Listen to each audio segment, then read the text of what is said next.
I said to my daughter one day, what I am posting about is so unsexy. There's nothing sexy about it. There's nothing catching about it, except it have a deep internal.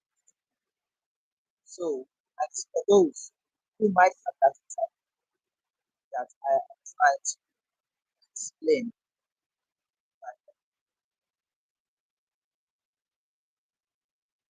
So the first thing I would like to point say is that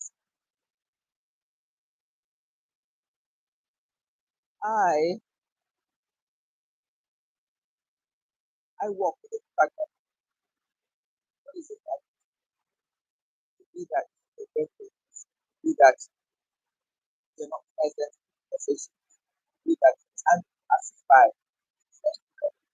That is me.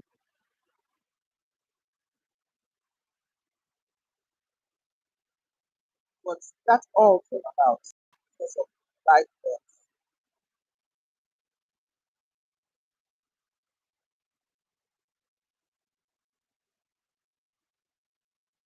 and it's on the basis of that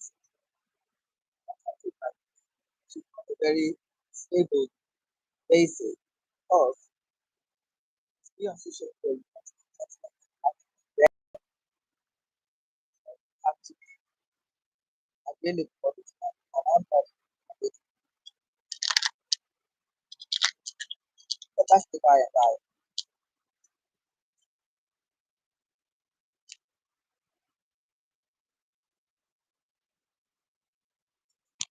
So let's talk about this. Let's get into the nitty-gritty.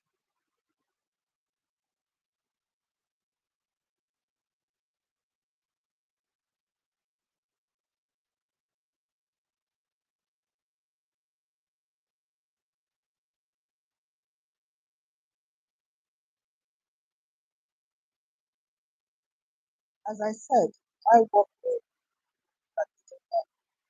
So anybody wants to speak with, I'll have to very sit that I do not I do stay. The only thing that I can say that I enable my that by doing that I am getting available. I know I person but I do want sometimes has to be a level whereby each person accesses and advocates to push through because yes,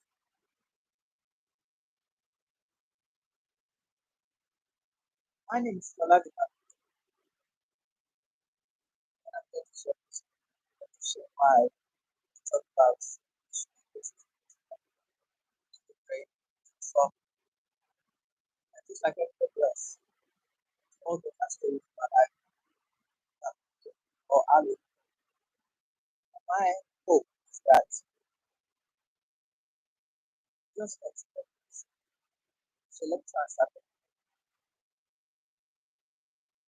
Every day I wake up and I hope that my telomeres are still telomeres are the protective covers of our chromosomes. Our chromosomes are the ones that basically have instructions as what to do and how to do. That's a very broad basic. And as you get older, they get shorter. They are not your life span record, but a lot of things can at how long from the higher goals. And on the basis of that, I said, no matter how uncertain that is, I will talk about it. So when I wake up thought popped into my head. Ah, woman, the telomeres are short.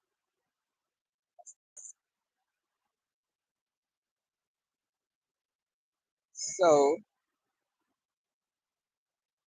this is of that I am there. And the fragmentation of my mental health can be seen in the way that I'm very hesitant, slow, very good, and it's rapid. I work with the fragmented and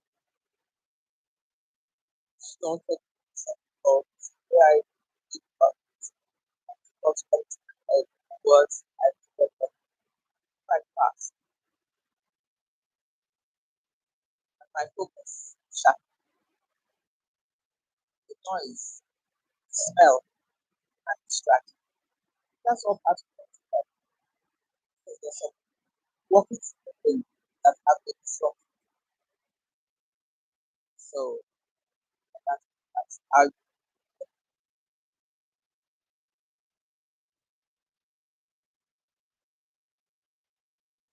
So let me give you a brief background. The intent is to pursue and to do that. I'll give a brief background to how I'm here at this terrace. So,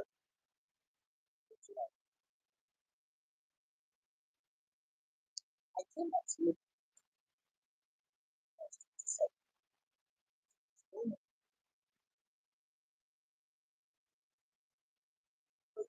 In the early 60s, a lot of Africans they they got their education, especially therefore time comes when you have to talk about priorities, have to talk about and that's where my story is. That is where the ambiguity of the self. Yeah.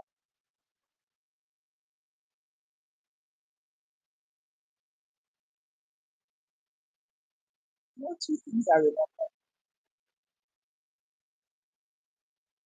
when I traveled back. First thing I remember was the smell of arrival. Heat, the whistle, burnt, the child. Although then, as soon as I was at the words to explain the emotions I was feeling out where I was, it was there. So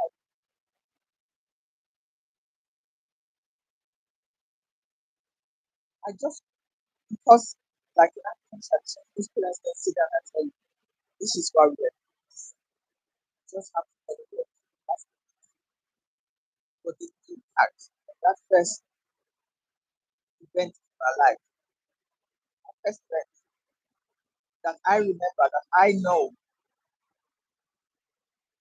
was a negative impact on my body, that good impact on my body.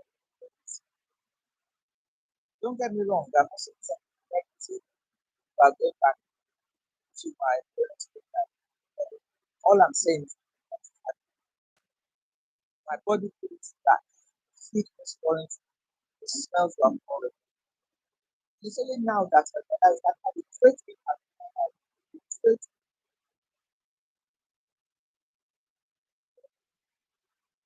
And in terms of how I look at it nowadays, because it's something called sensory overload. When when your body is overwhelmed with sensations. But when you're a child, you don't have the words, you don't have the vocabulary to explain that, Mom, Dad, I don't want to be there. I don't want to be there. Why am I itchy? Why am I sweating? I don't know this. And the second thing I remember, which I had the colors in my head, was We went back to our ship, and I know now, for my you now know that I don't like violence, sick, drug, food. So I was born. So by that point, when I got back to Nigeria at the age of 7 years, I was traumatized. But I did not get traumatized.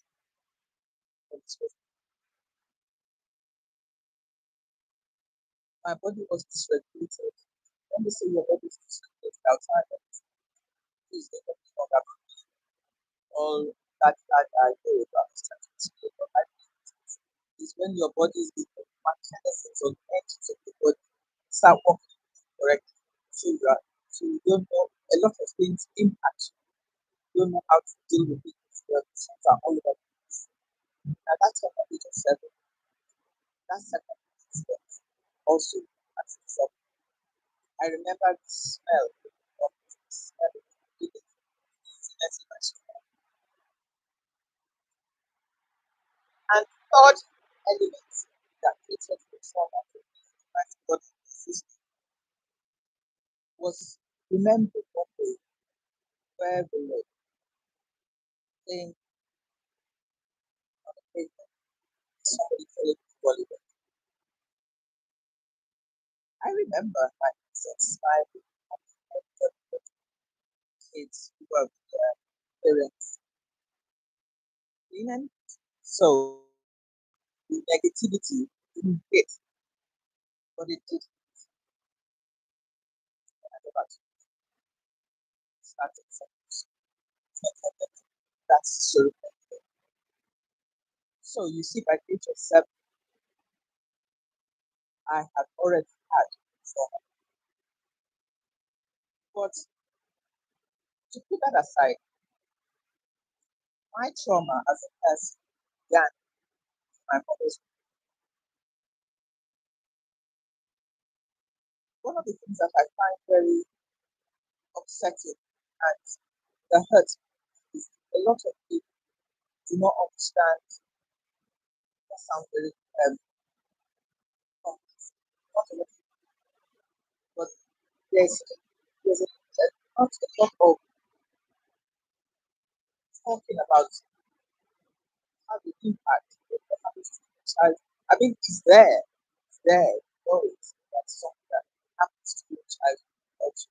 But nobody really talks about how it affects your people. When both my parents was living,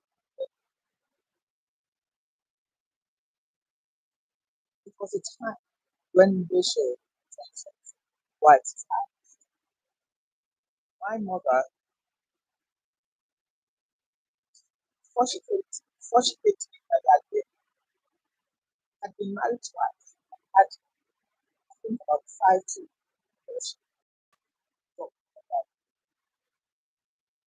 So she herself experienced with tremendous trauma, and she had to take for it, live to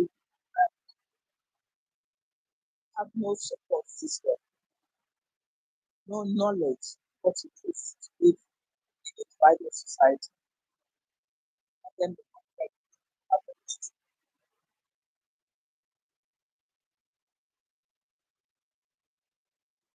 So that's how my life started. My father, who was from a royal family, had his own set of ideas of who is act or act right or act humanizing one of those. So when I was in my mother, who all my life I just know until I began to look into how trauma acts system, how life plays acts system. And through that, I began to ask about my person, my stupid child behavior and outlook. Because we always, my parents, we always believe that they should do better. But every parent stood a chance. I digress. I go back. I was in my mother's. From what I've learned, from what I've researched, when a parent, a mother, is going through tremendous stress, as I said, my mother was living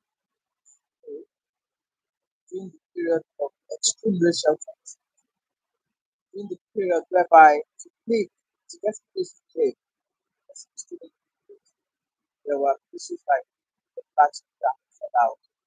So they had to fight out for the way that it was living on top of my mother, first child, my dad, was my brother, who was severely autistic. And in African culture, having a child with disability is another burden. I'm not saying it's a burden, I'm saying it's a burden because that's the perception that is of society. And fourth thing that is terrible is that when you have a child with disability, yeah, and let me just say the Nigerian person, I don't know about other African persons, the fault of that disability lands solely on the mother. So you can see, and the key point my mother was thinking is that my mom is Yoruba, she's but she's totally, although my dad is kind of like a Yoruba, but it's totally different inside, totally different tribe. My mom, different tradition. And 6 weeks that my mom lived, what she did as a resident was slaves. When they returned east from slave trade, of slaves were sent off to Brazil, sent off to Arabians who wanted to return. My mom did that. So even she herself had a perception. I mean, I don't know if anybody has read the book King River. It talks basically about people who are born with black and white people who are descendants of slave owners with their fathers who are white as well. So who they were, like Creole, had the sense of being better than. Once again, I'm not. This is not my perspective, but that is over. So looking at all these issues my mother was doing, and then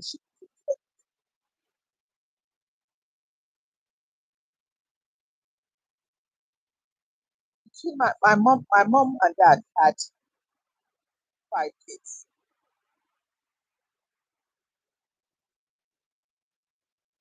I am number three.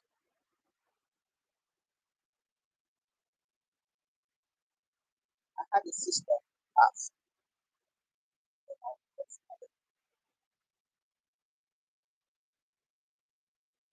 One of the things I learned 20, maybe around 2010, or then around 2009, my dad took to different university, and my brother and I went to the airport. We were talking about birthdays, about visits, and when we went to come to pay and they want to visit each um, child. And we were talking about them. And my father, who I believe at that time was around 70, gestured, I was at the back of the seat. And he said to me, your birthday is March, April, isn't it? Or you are the one who wanted to abort.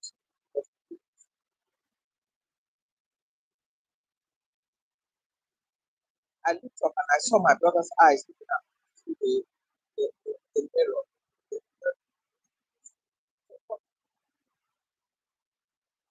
And I remember I had such urge to leave my hands put down. Now, these are all reactions that over my life I lived with. But that very day, I was beginning to understand why, as they say in psychology, the fragmented, dysregulated body. And I realized that even from inside my mother's womb, I was not. Don't get me wrong, I don't blame my mother. I've been 6 weeks while my mother was in a state where she was that was the thing. Now. I'm not going to. The only reason why I spoke about this is to demonstrate how, even by the age of 7, when I went back, I was already fragmented. Although I was 6, 7, at that point in time, I knew it. But inside, I, I the feelings were there. Not, not knowing what to do. So that's one of the reasons why. But the content I create seems to be, it seems to be attractive because there's no, it seems to be, it is out of context. So I'm giving you a bit of myself. So you can help to understand what I talked about.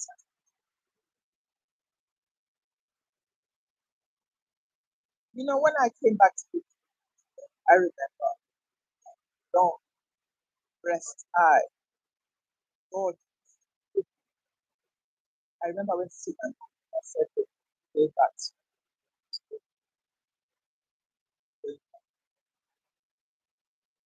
to today, pain of what I did to her, look at it again. I watched her face. I saw a very one face. Yes, I could consider I stood at the end of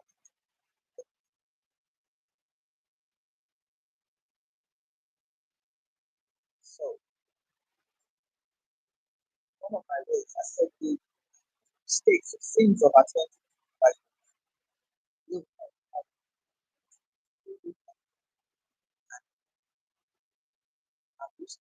at so that's where I was I did practice to type of questions. I'm sure my start. I think same up each child mode of thinking is or mode of reacting of being is always mostly kind of knowledge that the parent at that point in their life. For example, when I believe that when my parents had my brother because of the autism,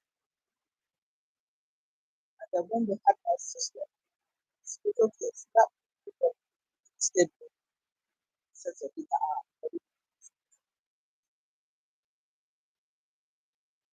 But then 10, 11 months after they had my sister, I'm up to 8, and I don't know what happened to their life. They must be out. I checked medical records, but it was I thought that I checked the British archives, and luckily, one of the things I'm grateful for being here after British is the special archives and records check them as my parents moved there, and I am presuming they had a child of severe liver, then they had a baby, and that baby was. So when I go back to my father said problem, I said I want to do that. I thought that sounds like that. Not that I don't understand. See how trauma is built in the body, and all this understanding how trauma has affected. I learned that one of the greatest resources in this world is called the body keeps score. And it's by it's just called Bessel Van Bessel spelled Bessel Van VAN the oh, KO. So I hope I'm not even checking if anybody was here. Oh no, I made my video on this. Um, I I'll so today, 27th, I'm sitting at the house, somewhat good, completely, so I hope that the other person will not have to gray hair. In my next story, I will be talking about some of the incidents that made me to my